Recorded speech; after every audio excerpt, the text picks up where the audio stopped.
কিন্তু আপনি কালকে বলেছেন জামায়াতে ইসলাম ইসলামী দল এবং জামায়াতে ইসলামকে জানতে হলে 100 বছরের ইতিহাস জানতে হবে। মানে স্পিকার, ঘাটাঘাটি করে দেখলাম জামায়াতে ইসলামের জন্মই হয়েছে 1941 সালের 26শে আগস্ট, মৌলানা সৈয়দ আবুল আলা মওদুদী তখন ব্রিটিশ ভারতের লাহোরে ইসলামিয়া পার্কে একটা সম্মেলনের মাধ্যমে এটা জন্ম। এখন তো 84 বছর বয়স, 100 বছর হইতে হইতে আমি অন্তত বাঁচবে বলে মনে হয় না। সদস্য শাহজাহান চৌধুরী বললেন আজকাল ফতোয়া টতোয়া নেওয়ার জন্য হাটহাজারী, পটিয়া এবং লালবাগে যেতে হবে না।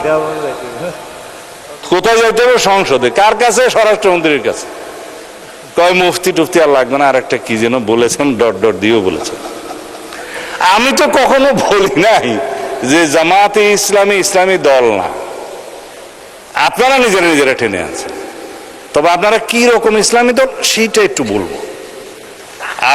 আমি বলেছিলাম জামায়াত ইসলাম মানে ইসলাম না, ইসলাম ডিফারেন্ট। কিন্তু আপনি কালকে বলেছেন জামায়াতে ইসলাম ইসলামী দল এবং জামায়াতে ইসলামকে জানতে হলে 100 বছরের ইতিহাস জানতে হবে। মানে স্পিকার, ঘাটাঘাটি করে দেখলাম জামায়াতে ইসলামের জন্মই হয়েছে 1941 সালের 26শে আগস্ট, মৌলানা সৈয়দ আবুল আলা মওদুদী তখন ব্রিটিশ ভারতের লাহোরে ইসলামিয়া পার্কে একটা সম্মেলনের মাধ্যমে এটা জন্ম দেন। তা এখন তো 84 বছর বয়স আপনার। জি, মাননীয়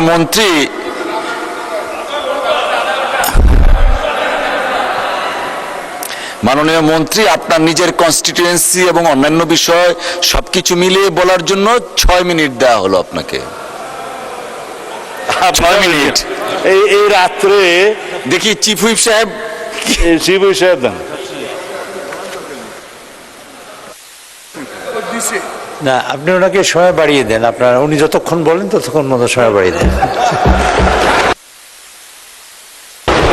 মানে স্পিকার, এই দয়াটা আগে করলে আমি অর্থনীতি থেকে বাইরে হইতাম না। দয়া করতে পারেন, কিন্তু আমরা তো পারি না। 6 মিনিট শেষ করেন দয়া করে। আপনি রুলস অফ প্রসিডিউর পড়ে দেখেন। ইউ আর দি মিলর, অভিভাবক of the house, you can do many things. যাই হোক, এই 100 বছর তো নাই, এখন 84 বছর। 100 বছর হইতে হইতে আমি অন্তত বাঁচবে বলে মনে হয় না। তা এখন বলে বলি হ্যাঁ বালাকোট এখানে নাই জনাব, এখানে আমি বলি। কিন্তু আপনারা 1947-এর দেশভাগের পরে জামায়াত ইসলামী হিন্দ নামে একটা শাখা হয়েছিল। কারণ আপনাদেরটা তো এটা অনেকটা আন্তর্জাতিক সংগঠনের মতো। জামায়াত ইসলামী পাকিস্তান, জামায়াত ইসলামী হিন্দ, জামায়াত ইসলামী বাংলাদেশ। কদিন আগে না কেবল আপনারা বাংলাদেশ শব্দটা আগে আনছেন, বাংলাদেশ জামায়াত ইসলামী আনছেন। এখন 1947-এর সময়ে আপনারা ইতিহাস বলছেন আপনারা পাকিস্তান চান নাই। এটা ঐতিহাসিকভাবে হইতে পারে, ভুল হইতে পারে। এখন 1971-এ ফির আপনারা বাংলাদেশ চান। আবার 1979 সালে শহীদ রাষ্ট্রপতি জিয়াউর রহমান ধর্মভিত্তিক রাজনীতির অনুমোদন করলে আপনারা আবার জামায়াত ইসলামী বাংলাদেশ শাখা নামে শুরু করলেন। আইডিয়াল, আচ্ছা আচ্ছা, তারপরে জামায়াত ইসলামী হয়েছে তো বাংলাদেশ হিসাবে। এখন আমি আর জম্মু কাশ্মীর আর আজাদ কাশ্মীরের 1953 আর 74-এ যাওয়ার দরকার নয়, ওখানেও 2টা শাখা আছে। আন্তর্জাতিক সংগঠন হওয়া ভালো, ফায়দা অনেক। তো এখন 71 সালের স্বাধীনতার সময় আপনারা আপনাদের ভূমিকা সম্পর্কে আইনগতভাবে কদিন আগে এখানে আইন করে পাঠ করে দিয়েছেন যে জাতীয় মুক্তিযুদ্ধ কাউন্সিলের আইনে যে তৎকালীন জামায়াতে ইসলামী স্বাধীনতা যুদ্ধের বিরুদ্ধে ছিল, আপনারা এখানে বসেছিলেন। এটা ফয়সালা হয়ে গেছে। আর আপনারা যে ইতিহাস বলতে বলেন 100 বছর ইতিহাস জানতে হবে, কেবল তো 79 আসলাম। 1986 সালে আপনারা হোসেন মোহাম্মদ এরশাদের আন্ডারে জাতীয় বেইমানির ইলেকশনে আপনারা যান নাই, আওয়ামী লীগের সাথে যান নাই। আপনারা 1900 না, ইতিহাস বলতে বলছেন তো। আপনারা 1996 সালে আওয়ামী লীগের সাথে যুগপত আন্দোলনে যে আমাদেরকে ক্ষমতার থেকে অপসারণ করার চেষ্টা করেন নাই। আমরা একটা ইলেকশন দিয়ে এইখানে সংবিধান সংশোধন করে তারপরে ক্ষমতা হস্তান্তর করেছি, ফেলতে পারেন নাই। এরপরে যেগুলা গৌরবময় ভূমিকা আছে সেগুলো একটু বলি। 90-তে আপনাদের ভূমিকা ভালো ছিল, 24-এ আপনাদের ভূমিকা ভালো ছিল, আমরা তো সেই স্বীকৃতিটা দেই। 100 বছরের ইতিহাসের মধ্যে এগুলো আসছে তো। হ্যাঁ, 2001 সাথে ছিল, কিন্তু 7-এর পরে আপনারা যে একটু ঘোরাঘুরি করছেন সেটা পরে বলবো।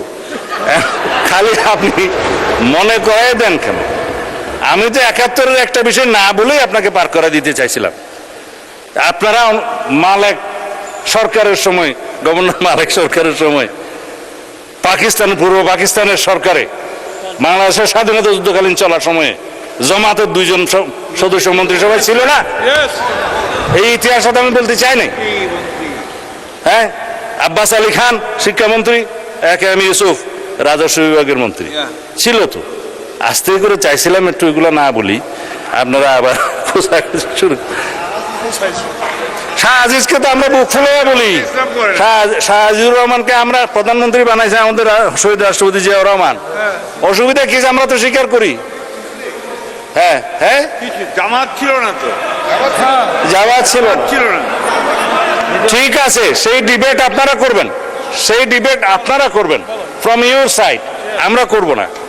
তারপরে আপনি বললেন যে জামাত ইসলাম ইসলামী দল। ভাই সব জামাত ইসলাম ইসলামী দল আপনারা যখন বলছেন, অবশ্যই তো কি রকম ইসলামিক দল একটু পোস্টমর্টম করি।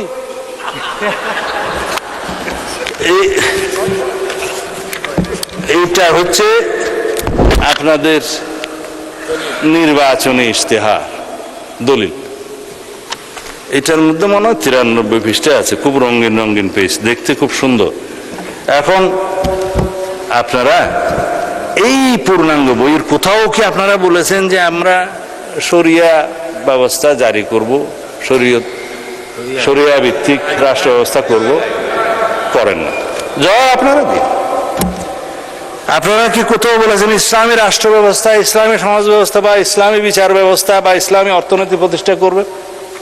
পেজগুলো ভঙ্গ করে রেখেছি এখানে, ভাগ ভাগ করে আপনাদের আর্থিক অবস্থা। তারপরে আপনারা যেটুকু পড়ছেন, আমার মনে হয় আমারও ততটুকু পড়তে হয়েছে বাজ করতে করতে। আইন ও বিচার ব্যবস্থা দফা নম্বর 9, তারপরে আপনার দফা নম্বর মাথা উঁচু করে দাঁড়ানোর অর্থনীতি, ইসলামিক ব্যাংকিং এর ব্যবস্থা তো এখানে কোথাও লেখেন নাই আপনারা। এখানে তারপরে কি দফা? শিক্ষা ব্যবস্থায়, শিক্ষা ব্যবস্থা আপনারা লিখেছেন মাদ্রাসা শিক্ষাকে আপনারা স্বকীয়তা বজায় রেখে কারিকুলাম আধুনিকায়ন করবেন, একবার 1 নম্বর দফায়। কেন বাংলাদেশের মানুষ কি শুধুই মাদ্রাসায় পড়ে? এখানে প্রাথমিক শিক্ষা আছে, হাই স্কুল আছে, মাদ্রাসা আছে, একটা হইতে পারত। কিন্তু আপনারা টপ মোস্টে গেলেন এবং এখানে কোথাও শরিয়া আইনের কথা আপনারা বললেন না। ওই দফাতেও ধর্ম এবং নৈতিকতা পৃষ্ঠায় আপনাদের দফা 28, এখানে আমি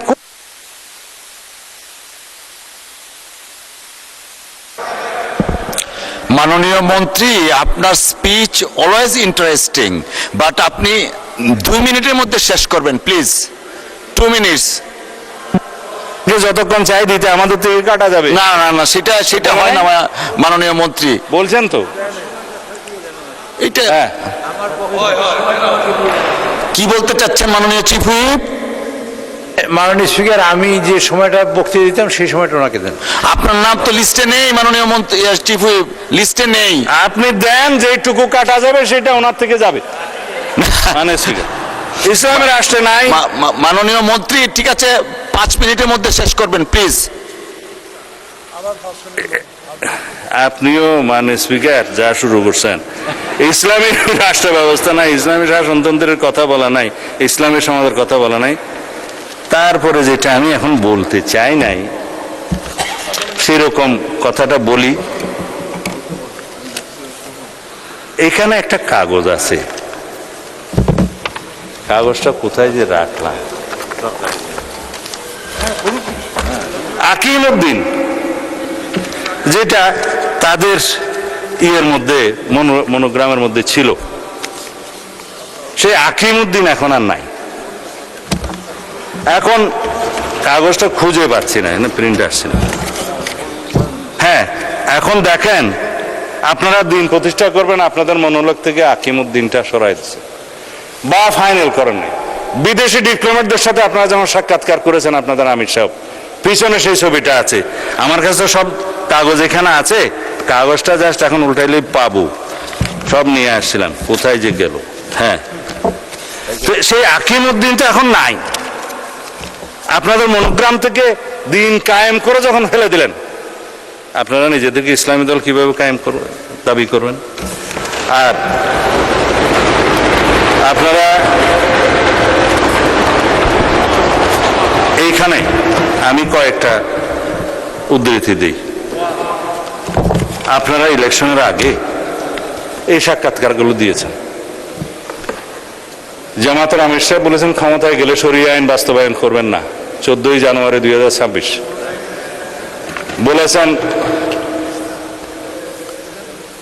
শারদীয় দুর্গাপূজা উপলক্ষে হ্যাঁ শুভেচ্ছা, এটা ঠিক আছে। জনাব আব্দুল্লাহ মোহাম্মদ তাহের বলেছেন আমরা কবে কোথায় বলেছি জিতলে আমরা বাংলাদেশে শরিয়া আইন আনবো? এটা হচ্ছে 18 সেপ্টেম্বর 2025। তারপরে রোজা এবং পূজার মুদ্রা রেপিট উপিট, সেটা তো আমার এক ভাইজান বলেছে, আমি এখন বললাম না যেহেতু উনি এখানে প্রেজেন্ট নাই। এখন আপনাদের যে সমস্ত বক্তারা এখানে বক্তৃতা দিয়েছে এগুলো বললে তো আপনারা কিছুক্ষণ, এগুলা আছে আমার কাছে, এগুলা কিছুক্ষণ পরে আপনারা ওয়ার্কআউট করতে চাইবেন। আমি আর বললাম না, কারণ ব্যারিস্টার শাহরিয়ার কবিরের বক্তব্য বলতে চাই না, তিনি উপস্থিত নাই। তবে আমার ভাই শাহজাহান চৌধুরী তিনি বলেছেন যে আল্লাহ সিদ্ধান্ত নিয়েছেন জামাতকে ক্ষমতা নেবেন, এবং আপনি আল্লাহ এত মর্তবা দিয়েছে যে সূর্য দাঁড়িয়ে থাকে। এটা আমার ভাইয়ের যে মর্তবা, আপনি এটা রেকর্ড ভিডিও আছে। বলেন আপনি যে কালকে আমার মুফতি বানাইলেন, তা আমি একটু আপনার স্বীকৃতি দিতেছি আর কি, যে আপনার কাছে এত আল্লাহ মর্তবা দিয়েছে যে আপনি বললে সূর্য দাঁড়ায় থাকে। এখন জামাত ইসলামীকে একটা ভোট দিলে আপনি 18 কোটি মানুষের নামাজ সওয়াব পাবেন। যেহেতু এখানে এমপি সাহেব আছে, আমি এটা বলতে পারি, ইতি জনাব আমির হামজা মাননীয় এমপি। এইভাবে বলতে বলতে বলতে বলতে কত বলতে পারবো তা জানি না। তবে আপনারা সর্বশেষ জেনে রাখুন, মওদুদী ইসলাম বনাম মদিনার ইসলাম নিয়ে একটা বই লেখা হয়েছে, এবং যেগুলো আকাবির যারা মুরব্বীরা, কবির থেকে আকাবির আসছে আর কি, প্লুরাল, মওদুদী রচনাবলী প্রসঙ্গে আকাবিরদের পর্যালোচনা। এত কিছু বলবো না, যেহেতু মাননীয় স্পিকার সময়ের দিক থেকে খুব কিপটামি করতেছে, সেই জন্য। হ্যাঁ জি। মাননীয় মন্ত্রী, জি। আমাদের সর্বশেষ বক্তা ছিলেন জনাব মির্জা ফখরুল ইসলাম আলমগীর। তো মাননীয় মন্ত্রী, এলজিআরডি মন্ত্রী বক্তব্য রাখবেন না, ওনার জন্য 30 মিনিটস বরাদ্দ ছিল। তো উনি আপনার জন্য স্যাক্রিফাইস করেছেন সেই 30 মিনিটস। 30 মিনিটস অ্যাড করা হলো আপনার জন্য। ওটাই গেছে।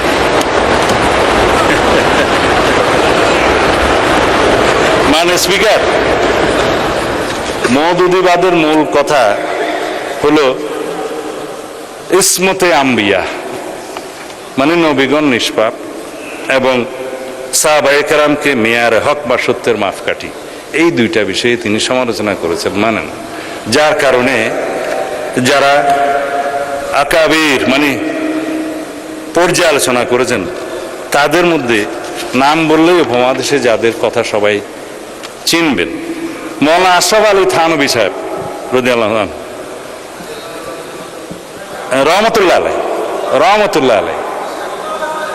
আর ভাই স্লিপ অফ টাং তো হইতেই পারে, তবে মোটামুটি আরবি কিছু জানি। রহমতুল্লাহ আলাই রাদিয়াল্লাহু আনহু সাহেব ইয়ের ক্ষেত্রে বলে সাহাবীর ক্ষেত্রে, ঠিক আছে। আপনারা সবাই জামা কাপড়ে মৌলানা আর কি, আমরা কোট শুট পরে মৌলানা। দ্বিতীয় হচ্ছে শাইখুল ইসলাম হযরত মাওলানা হুসাইন আহমদ মাদানী রহমতুল্লাহ আলাই, হযরত মুফতি কিফায়াতুল্লাহ দেহলভী, মোহাম্মদ হযরত মাওলানা তৈয়ব সাহেব মাহতামি দারুল উলুম দেওবন্দ, মাওলানা আব্দুল লতিফ মাহতামি মাজহারুল উলুম সাহারানপুর, মাজার শাইখুল হাদিস মাওলানা জাকারিয়া সাহারানপুর। এইভাবে বলতে বলতে আরো অনেক বলতে পারি, সময়টা চলে যাবে। তাদের সবার অভিমত হচ্ছে এই বক্তব্য যদি মোল্লা মওদুদী সাহেবের না হয়ে থাকে ঠিক আছে, যদি প্রতিষ্ঠিতভাবে হয়ে থাকে তাহলে আপনাদের বক্তব্য প্রয়োজন। সেই হিসাবে তারা বাংলাদেশে তো রীতিমতো আমাদের মুরব্বী মোল্লা মহিবুল্লাহ বাবুনগরী পরিষ্কার বক্তব্য দিয়েছেন যে জামায়াতে ইসলামী কোনো ইসলামী দল নয় এবং তারা ইসলামের ক্ষতি করছে। এগুলো আমি বলছি না, আপনারা যেহেতু পাতা উল্টিয়েছেন সেই জন্য আমাকে বলতে বাধ্য, আমার মতামত নয়। তবে আপনারা ইসলামী দল, আপনারা নিজেরা দাবি করেন, কি রকম ইসলামিক দল সেইটুকু শুধু আমি কিছুক্ষণ আগে একটু বয়ান করছিলাম। সুতরাং যেখানে আপনারা আকিমউদ্দিন প্রতিষ্ঠা রাখতে পারেন না, সরিয়ে ফেলেছেন, আবার আনলেও আনতে পারেন, অসুবিধা নাই, এটা ভোটের জন্য হয়তো সরাইছেন। আর আপনারা কোথাও সরিয়ে আইন বাস্তবায়ন চান না। আপনারা ইসলামী ব্যাংকিং প্রতিষ্ঠার কথা আপনাদের ইশতেহারে বলেন নাই। আপনারা ইসলামী সমাজ ব্যবস্থা, ইসলামী অর্থনৈতিক ব্যবস্থা, ইসলামী বিচার ব্যবস্থার কথা কোথাও বলেন নাই। তাহলে আপনারাই বলুন ভাই সাহেব, আপনারা কি রকমের ইসলামিক দল? এটা আমাদের জানতে ইচ্ছে করে। এটা কোনো বিতর্ক নয়, এটা বিতর্কটা আপনারা তুলেছেন বলে আমাকে জবাবগুলো দিতে হয়েছে। তো এই ফতোয়া দেওয়ার জন্য ফতোয়া আলমগীরিও মুখস্থ করতে হয় না, মুহাদ্দিসও হতে হয় না, পটিয়া হাটাজারিতেও যেতে হয় না, এগুলো সাধারণ জ্ঞান। তা আশা করি বাংলাদেশের জনগণের সাথে আপনারা ট্রান্সপারেন্টলি, স্বচ্ছভাবে আপনারা যা তাই আপনাদেরকে প্রকাশ করবেন। আপনারা যা নন সেটা নিয়ে আপনারা জনগণের সামনে অবশ্যই কোনো রকমের বিচারিতা করবেন না। আমি প্রতারণা শব্দটা বলি না, কারণ এটা একটা আনপার্লামেন্টারি ওয়ার্ড। ঢাকা সেনানিবাসে মুক্তিযুদ্ধে শহীদ বীর সেনানীদের উদ্দেশ্যে জ্বলতে থাকা শিখা অনির্বাণ গত কয়েকদিন যাবৎ জ্বলছে না, এই অভিযোগ অনেকেই করছেন। সামাজিক যোগাযোগ মাধ্যমে ছয় লাভ হয়ে গেছে এই দাবিতে।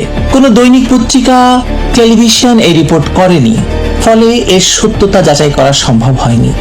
এমনিতে সেনাবাহিনীর পক্ষ থেকে কথায় কথায় বিবৃতি এবং বিজ্ঞপ্তি প্রকাশ করা হয়। অবৈধ ইউনূসের আমলে প্রায় প্রতিদিনই সেনা সদর থেকে, আইএসপিআর থেকে বক্তব্য দেওয়া হতো, কিন্তু শিখা অনির্বাণ নিভিয়ে দেওয়া হয়েছে, এরকম একটি বড় অভিযোগ সর্বত্র আলোচিত হওয়ার পরও কেন সেনা সদর থেকে এখনো পর্যন্ত কোনো বিবৃতি দিয়ে বিষয়টি পরিষ্কার করা হচ্ছে না বলুন তো? এতেই বোঝা যাচ্ছে যে ডাল মে জরুর কুছ কালা হ্যায়, নাকি পুরো ডালটাই পচে কালো হয়ে গেছে, সেটাই বা কে বলবে। ইউনূস রিসেট বাটন টিপে মুক্তিযুদ্ধকে মুছে দিতে চেয়েছিলেন। ধানমন্ডি 32 থেকে শুরু করে দেশের সর্বত্র মুক্তিযুদ্ধের স্মৃতিচিহ্ন নষ্ট করে দিয়েছিলেন। এর মধ্যে শিখা অনির্বাণও যদি বন্ধ করে দেওয়া হয়, তাহলে ঠেকাবে কে বলুন তো? আখিরে ক্ষমতা দখল করে ইউনূসকে বসিয়েছিল তো সেনাবাহিনী। তারাই জাতির পিতার ভাস্কর্য ভেঙেছে, তারাই হাসনাত সার্জিসের মতো দুর্বৃত্তদের নিয়ে মাথায় করে নেচেছে। তারা শিখা অনির্বাণ বন্ধ করে দিতেই পারে, কি পারে না? শিখা অনির্বাণ কোনো সাধারণ অগ্নিশিখা নয়, এটি গ্যাসের আগুন নয়, এটি জাতির স্মৃতি। এটি সেনানিবাসের ভেতরে দাঁড়িয়ে থাকা এক রাজনৈতিক এবং নৈতিক ঘোষণা যে বাংলাদেশ রাষ্ট্রের জন্ম হয়েছে সশস্ত্র মুক্তিযুদ্ধের মধ্য দিয়ে, পাকিস্তানি দখলদার বাহিনীর বিরুদ্ধে লড়াই করে বাঙালির রক্তে বীর সেনানীদের আত্মত্যাগে। তাই এই শিখা যদি সত্যি নিভে থাকে, কিংবা ইচ্ছাকৃতভাবে নিভিয়ে দেওয়া হয়ে থাকে, নিভিয়ে রাখা হয়ে থাকে, তাহলে সেটি শুধু একটি স্থাপনা অবহেলার ঘটনা নয়, সেটি হবে মুক্তিযুদ্ধের রাষ্ট্রচিন্তার বিরুদ্ধে এক প্রতীকী বিদ্রোহ। আর যদি অভিযোগটি মিথ্যা হয়, তাহলে সেনা সদর নীরব কেন? আইএসপিআর নীরব কেন? যে সেনা সদর ছোটখাটো বিষয়ে বিবৃতি দিতে পারে, সামাজিক মাধ্যমে আলোচনা হলে বা সমালোচনা হলে প্রতিবাদ জানাতে পারে, রাজনৈতিক ঘটনাবলিতে নিজেদের অবস্থান ব্যাখ্যা করতে পারে, করেওছে তারা শিখা অনির্বাণের মতো মুক্তিযুদ্ধের পবিত্র প্রতীক নিয়ে ওঠা জনসন্দেহের জবাব দিচ্ছে না কেন? একটি ছবি দিলেই তো হয়, একটি ভিডিও দিলেই তো হয়ে যায়, একটি বাক্য বললেই তো শিখা অনির্বাণ জ্বলছে, অভিযোগটি মিথ্যা, কিন্তু সেটিও করা হচ্ছে না। এই নীরবতা তাই সন্দেহ বাড়াচ্ছে, প্রশ্নকে আরো ধারালো করছে, উস্কে দিচ্ছে। এখানে আসল প্রসঙ্গ হলো অবৈধ ইউনূস শাসনের সেই কুখ্যাত রিসেট বাটন রাজনীতি। ইউনূস যখন বলেছিলেন তরুণরা রিসেট বাটন চাপ দিয়েছে, তখন সেটিকে অনেকে হয়তো সংস্কারের ভাষা হিসেবে নিয়েছিলেন। পরে তার প্রেস উইং একটা ব্যাখ্যা দিয়েছিল। প্রোপাগান্ডা সচিব বলেছিল তিনি নাকি ইতিহাস মুছে ফেলার কথা বলেননি, দুর্নীতিগ্রস্ত রাজনীতি থেকে নতুন শুরু বোঝাতে চাইছিলেন। কিন্তু রাষ্ট্রের বাস্তবতা কি বলছিল বলুন তো? বাস্তবতা বলছিল রিসেট বাটনের নামে মুক্তিযুদ্ধের ধারাবাহিক ইতিহাসকে ধাক্কা দিয়ে সরিয়ে দিয়ে 1971-এর জায়গায় 2024-কে বসানোর চেষ্টা হয়েছিল। মুক্তিযুদ্ধের বিজয়কে তথাকথিত জুলাই সন্ত্রাসের নিচে চাপা দিয়ে দেওয়া হয়েছিল। এটাই সবচেয়ে বিপজ্জনক। 2024 সালের সহিংস রাজনৈতিক অস্থিরতাকে কেউ আন্দোলন বলতেই পারেন, কেউ তথাকথিত গণ অভ্যুত্থানও বলতে পারেন, কিন্তু সেটিকে 1971 সালের মুক্তিযুদ্ধের সঙ্গে এক পাল্লায় তোলা শুধু ইতিহাস বিকৃতি নয়, এটি একটি অপরাধ, ভয়াবহ অপরাধ। 1971 ছিল একটি ঔপনিবেশিক সামরিক দখলদার রাষ্ট্রের বিরুদ্ধে জাতির স্বাধীনতার যুদ্ধ, যেখানে 30 লাখ মানুষ শহীদ হয়েছেন, 2 লাখ মা বোন ধর্ষিত হয়েছেন, কোটি মানুষ ঘর ছাড়া হয়েছেন। আর 2024 ছিল ক্ষমতা দখলের রাজনৈতিক প্রক্রিয়া, যেখানে ছাত্র আন্দোলনের আবরণে বহু শক্তি, বহু বিদেশি স্বার্থ, বহু প্রতিশোধ পরায়ণ রাজনৈতিক গোষ্ঠী নিজেদের হিসাব মিলিয়েছে। 1971 বাংলাদেশ সৃষ্টি করেছে, 2024 বাংলাদেশের উপর ক্ষমতার নতুন বন্দোবস্ত চাপিয়েছে। এই দুই ঘটনাকে একই পাল্লায় ওজন করা মানে বাংলাদেশের জন্মদাতাকে দখলদারের সঙ্গে এক আসনে বসানো। আর এই কাজটি হঠাৎ হচ্ছে না। দেখুন, পাঠ্যক্রমে, প্রশ্নপত্রে, জাতীয় ভাষণে, মিডিয়ার প্রচারে সবখানে এক নতুন ইতিহাস তৈরির চেষ্টা চলছে। বাংলাদেশের অভ্যুদয়ের প্রশ্নে মুক্তিযুদ্ধের পরিবর্তে তথাকথিত গণ অভ্যুত্থান ঢোকানো হয়েছে। 1969-এর মহান গণ অভ্যুত্থান, ভাষা আন্দোলন, 6 দফা, মুক্তিযুদ্ধ, গণহত্যা, মুজিবনগর সরকার, সেক্টর কমান্ডার, বীর মুক্তিযোদ্ধা, এসবকে পাশ কাটিয়ে 2024-কে নতুন সূচনা হিসাবে প্রতিষ্ঠা করার চেষ্টা চলেছে, চেষ্টা এখনো চলছে। যেন বাংলাদেশ 1971 সালে জন্মায়নি, জন্মেছে 5 আগস্টের পরে। যেন বীর মুক্তিযোদ্ধারা রাষ্ট্রের ভিত্তি নয়, বরং নতুন ক্ষমতার চোখে তারা অস্বস্তিকর স্মৃতি, তাই তাদেরকে গলায় জুতোর মালা পরিয়ে ঘোরানো হয়েছে। অবৈধ ইউনূস শাসন আমলে মুক্তিযুদ্ধ এবং মুক্তিযোদ্ধাদের প্রতি আচরণ দেখলেই আপনি বিষয়টি পরিষ্কার হয়ে যাবে আপনার কাছে। মুক্তিযোদ্ধাদের সম্মান ক্ষুণ্ণ করা হয়েছে, তাদের অবদানকে দলীয় ট্যাগ দিয়ে খাটো করা হয়েছে, মুক্তিযুদ্ধের পক্ষের মানুষকে রাষ্ট্রীয় শত্রুর মতো দেখানো হয়েছে। জাতির পিতার স্মৃতি আক্রমণের মুখে পড়েছে, মুক্তিযুদ্ধের প্রতীকগুলোকে পুরনো রাজনীতির অংশ হিসেবে দেখানোর চেষ্টা হয়েছে এবং ভেঙে ফেলা হয়েছে অনেক ক্ষেত্রে। আর যারা 1971-এর কথা বলে তাদের অনেককে এমন ভাবে চিত্রিত করা হয়েছে যেন তারা আধুনিক বাংলাদেশের বাধা। সবচেয়ে বেপরোয়াভাবে যুদ্ধাপরাধী জামায়াত ইসলামী এবং তাদের ছাত্র সংগঠন ইসলামী ছাত্র শিবির, এনসিপি এই শাসনামলে রাষ্ট্রীয় এবং সামাজিক পরিসরে স্বাভাবিকীকরণের সুযোগ পেয়েছে। যে সংগঠন 1971 সালে পাকিস্তানি হানাদারদের সহযোগী হয়ে বাঙালি হত্যায় অংশ নিয়েছে, আগুন দিয়েছে, নারী ধর্ষণে অংশ নিয়েছে, সেই সংগঠন আজ রাষ্ট্রের প্রশ্রয়ে পুনরুজ্জীবিত। এটাই তো রিসেট বাটনের আসল চেহারা। এটাই তো রিসেট বাটনের মাধ্যমে সাজাপ্রাপ্ত, মৃত্যুদণ্ডপ্রাপ্ত যুদ্ধাপরাধী এখন সংসদ সদস্য। মুখে বলে ইতিহাস মুছবো না, কাজ করে ইতিহাসের উপর নতুন কালি ঢেলে দেওয়া। এই জায়গায় সেনাবাহিনীর দায়িত্ব তো আরো বড়, কারণ বাংলাদেশের সেনাবাহিনীর নৈতিক জন্ম সনদ 1971। এই বাহিনীর ইতিহাস শুরু কোনো ব্যারাকের ফাইল থেকে নয়, শুরু হয়েছে যুদ্ধক্ষেত্র থেকে। এই বাহিনীর বীরত্বের মানদণ্ড দাঁড়িয়ে আছে সেই মুক্তিযোদ্ধা সেনা সদস্যদের উপর যাদের স্মরণে শিখা অনির্বাণ জ্বলে। ফলে সেনাবাহিনী যদি শিখা অনির্বাণ নিয়ে নীরব থাকে তাহলে সেটি শুধু প্রশাসনিক ব্যর্থতা নয়, নিজের জন্মস্মৃতির প্রতি অবহেলা। আর যদি এই নীরবতা রাজনৈতিক বিবেচনায় হয় তাহলে সেটি আরো ভয়ঙ্কর, কারণ মানুষ এখন আর সরলভাবে কিছু নিতে পারছে না। মানুষ দেখছে কিভাবে 2024-কে মানে দ্বিতীয় স্বাধীনতা বলা হচ্ছে। মানুষ দেখছে কিভাবে মুক্তিযুদ্ধের ইতিহাসকে সরকারি বক্তব্যে ক্রমশ ছোট করা হচ্ছে। মানুষ দেখছে কিভাবে মুক্তিযুদ্ধের বাংলাদেশকে ধীরে ধীরে এমন এক রাজনৈতিক সংস্করণে ঠেলে দেওয়া হচ্ছে যেখানে 1971 অস্বস্তিকর, বঙ্গবন্ধু অস্বস্তিকর, মুক্তিযুদ্ধ বা মুক্তিযোদ্ধারা অস্বস্তিকর, কিন্তু 2024-এ তথাকথিত বিপ্লব পবিত্র। এই পবিত্রতার রাজনীতি আসলে ভয়ঙ্কর, কারণ যে রাজনীতি নিজের ক্ষমতার বৈধতা প্রতিষ্ঠা করতে পুরনো ইতিহাস মুছে ফেলতে চায়, সে রাজনীতি শেষ পর্যন্ত প্রতীক আক্রমণ করে। একদিন প্রশ্নপত্র বদলাচ্ছে, একদিন ভাষা বদলায়, একদিন স্মৃতিস্তম্ভ অবহেলিত হয়, ভেঙে ফেলে, একদিন শিখার আগুন নিয়ে সন্দেহ ওঠে, আর রাষ্ট্র তখন চুপ থাকে। এই চুপ থাকা কোনো নিরপেক্ষতা নয়। রাষ্ট্র যখন ইতিহাসের প্রশ্নে মুখ বন্ধ রাখে তখন ইতিহাস বিরোধীরা কথা বলে। রাষ্ট্র যখন মুক্তিযুদ্ধের প্রতীকের পক্ষে দাঁড়ায় না তখন মুক্তিযুদ্ধ বিরোধী শক্তি মাঠ পায়। প্রশ্ন তো একটাই, শিখা অনির্বাণ জ্বলছে কি জ্বলছে না? যদি জ্বলে প্রমাণ দিন, যদি সাময়িকভাবে বন্ধ থাকে কারণ বলুন, যদি রক্ষণাবেক্ষণের কাজ চলে জানিয়ে দিন, যদি অভিযোগ মিথ্যা হয় মিথ্যুকদের বিরুদ্ধে পরিষ্কার বক্তব্য দিন, কিন্তু নীরব থাকবেন না, কারণ এই নীরবতা এখন শুধু একটি শিক্ষা নিয়ে নয়, এটি মুক্তিযুদ্ধের মর্যাদা নিয়ে, এটি সেনাবাহিনীর ঐতিহাসিক দায় নিয়ে, এটি রাষ্ট্রের জন্ম পরিচয় নিয়ে। আমি ব্যক্তিগতভাবে বিশ্বাস করি না যে সশস্ত্র মুক্তিযুদ্ধের মাধ্যমে অর্জিত বাংলাদেশের সেনাবাহিনী তাদেরই বীর সেনানীদের স্মৃতির উদ্দেশ্যে প্রজ্বলমান শিখা অনির্বাণ নিভিয়ে দেবে বা দিতে পারে। কিন্তু এ নিয়ে যেহেতু সন্দেহ উঠেছে, প্রশ্ন তুলছে মানুষ, সেহেতু সেনা সদরের উচিত প্রমাণসহ একটি বিবৃতি বা বিজ্ঞপ্তি প্রকাশ করা। না হলে মানুষ বিশ্বাস করবে যে ইউনূসকে ক্ষমতায় বসানোর কারিগর সেনাপ্রধান জেনারেল ওয়াকারুজ্জামান হয়তো এতটাই ধর্মবিশ্বাসী হয়ে গিয়েছেন যে হজ থেকে ফিরে এসে দাড়ি রাখার মতো অতিরিক্ত ধর্মীয় বিধান মানার প্রমাণ হিসাবে শিখা অনির্বাণও নিভিয়ে দিয়েছেন।